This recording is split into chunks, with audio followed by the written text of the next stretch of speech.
behavior. Bill is the CEO of Hermitage Capital Management and author of Red Notice, which is all about his experience in Russia. And he joins me now from London. Bill, it's great to have you with us with all these developments happening. First of all, describe for our viewers, if you will, what your interest is in this investigation and why you have filed or are planning to file a criminal complaint against Danske Bank in Denmark. What are you accusing the bank of? Well, so it all comes back to the murder of my lawyer, Sergei. We are following breaking news from the Justice Department. Officials just announced that Denmark's largest bank has pleaded guilty after the U.S. accused it of using the American financial system to facilitate money laundering on a massive billion-dollar scale. NBC's Ken Delanian is reporting on this story for us. So, Ken, what can you tell us about this company and this case? Good afternoon, Lindsay. Danske Bank pleaded guilty to one count of conspiracy to commit bank fraud, and the company has agreed to pay a... Nama Eliezer Marpaung, NIM 10122310064. Saya akan menjelaskan apa itu Danske Bank. Danske Bank adalah sebuah bank asal Denmark yang merupakan salah satu bank terbesar di negara itu. Danske Bank menyediakan berbagai layanan perbankan kepada klien perorangan, perusahaan, dan institusi-institusi keuangan. Bank ini memiliki sejarah yang panjang dan merupakan salah satu bank tertua di Denmark. Danske Bank juga memiliki kehadiran di berbagai atau beberapa negara lain di Eropa dan Asia. Danske Bank didirikan pada tahun 1871 dan berkantor pusat di Copenhagen, Denmark.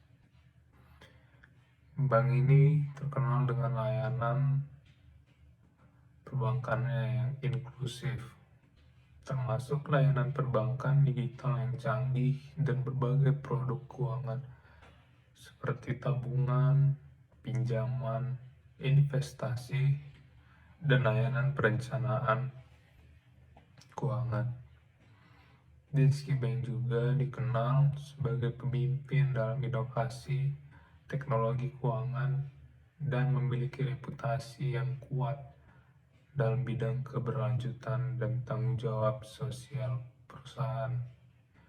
Namun, reputasi Danske Bank tercoreng oleh skandal pencucian uang besar-besaran yang terungkap pada tahun 2018.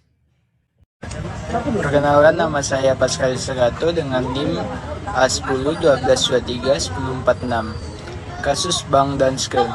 Lembaga keuangan terbesar Denmark, Danske Bank mencium transaksi mencurigakan di kantor cabangnya di Estonia. Berdasarkan penyelidikan internal perusahaan, ribuan nasabah kantor cabang tersebut dicurigai melakukan tindak pidana pencucian uang. Skandal ini melibatkan cabang Danske Bank di Estonia yang diduga memproses transaksi mencurigakan senilai sekitar 230 miliar dolar dan antara 2007 dan 2017. Transaksi tersebut diduga berasal dari Rusia dan negara-negara bekas Uni Soviet lainnya. Skandal ini pertama kali terungkap pada tahun 2017 sampai 2018. Ketika diketahui bahwa cabang Estonia digunakan untuk pencucian uang dari berbagai sumber, termasuk Estonia 23%, Rusia 23%, Latvia 12%, Siprus 9%, Inggris 4%, dan lainnya 30%. Uang tersebut didistribusikan ke berbagai negara tujuan, antara lain Estonia 15%, Latvia 14%, Cina 7%, Swiss 6%, Turki 6%, dan lainnya 52%. Pihak bank mengatakan telah mengidentifikasi sekitar 10.000 nasabah yang sesuai dengan profil bukan penduduk itu. Dari jumlah itu ada 6.200 nasabah yang memiliki indikator paling beresiko. Dari para pelanggan ini, Danske Bank mengatakan sebagian besar ditemukan mencurigakan. Kasus tersebut memicu gelombang kampanye anti pencucian uang dan reformasi di seluruh dunia, termasuk di Uni Eropa. Namun alih-alih menghilang, kasus serupa justru terus bermunculan setelah lembaga keuangan di Belanda melakukan hal yang sama. Karena kasus-kasus pencucian uang tersebut, Komisi Eropa mengusulkan agar dibuat aturan yang lebih kuat untuk mengatur kerja pengawas nasional. Assalamualaikum warahmatullahi wabarakatuh. Perkenalkan, nama saya Najwa Putri Maharani, nomor NIM A101223104. Pasal yang dilanggar yaitu pasal 5 dan pasal 13 Undang-Undang nomor 8 tahun 2010 tentang pencegahan dan pemberantasan tindak pidana pencucian uang. Pasal ini melarang perbuatan menempatkan, mentransfer, membayarkan, menghibahkan, mengalihkan, mengubah bentuk atau mentransformasikan harta kekayaan hasil tindak pidana. Pasal 3 Undang-Undang nomor 8 tahun 2010 tentang pencegahan dan pemberantasan tindak pidana pencucian uang. Pasal ini mengatur tentang pihak yang berwajib melaporkan transaksi keuangan mencurigakan atau TKMCK kepada Pusat Pelaporan dan Analisis Transaksi Keuangan atau PPATK. Perkenalkan, nama saya Nyiva Priscilla dengan NIM A10122323041. Di sini saya akan menjelaskan 3 dampak skandal serta 3 sanksi dampak daripada skandal Danske Bank. Yang pertama yaitu denda. Danske Bank telah didenda oleh otoritas di Denmark, Estonia, dan Amerika karena gagal mencegah pencucian uang. Yang kedua yaitu kepercayaan publik. Skandal ini telah merusak kepercayaan publik terhadap Danske Bank dan sektor perbankan secara keseluruhan.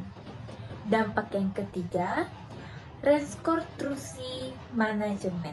Beberapa petinggi Danske Bank mengundurkan diri akibat dari skandal. 3 sanksi Bank Danske adalah 1. Yaitu denda. Bank Danske telah menerima denda sebesar 4 miliar kroner Denmark dari otoritas keuangan Denmark sebagai akibat dari kegagalan bank tersebut. Yang kedua yaitu investigasi.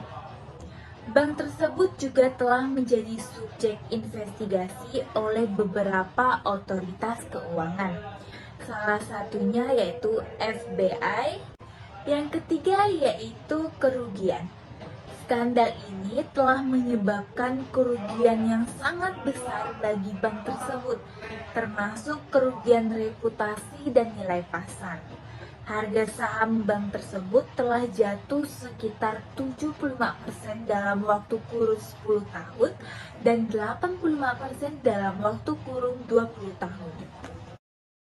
Kenalkan, nama saya Sabita Humaira Barasila dengan NIM A10122311039.